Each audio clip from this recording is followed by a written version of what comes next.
आरबीआयच्या रडारवर आता state bank ग्राहक हिताच्या सूचनांकडे दुर्लक्ष केल्यानं 1.72 कोटींचा दंड, जय स्मॉल फायनान्स बँकेला 1 कोटींचा दंड।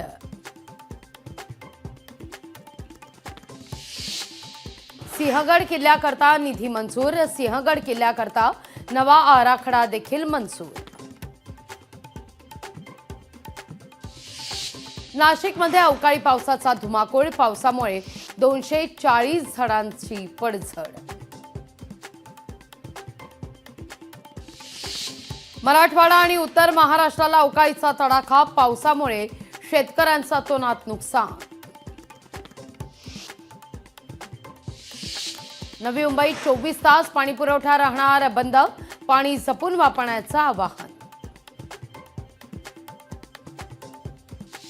पाण्याचा गैरवापर करणाऱ्यांवर आता होणार कारवाई, दंड आणि नळजोडही तोडण्याचा पुणे महापालिकेचा विचार।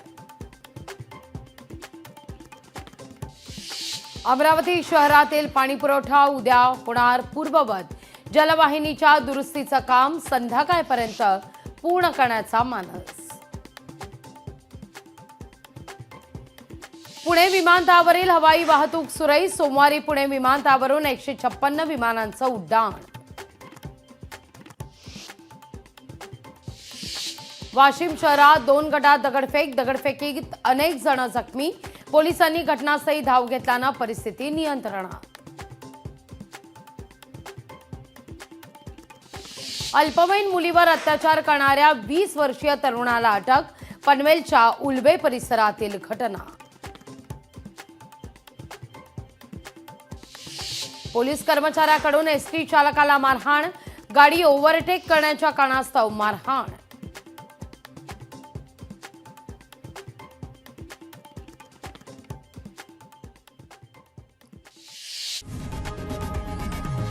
लोकशाही मराठी ऐका, पहा, जागरूक रहा।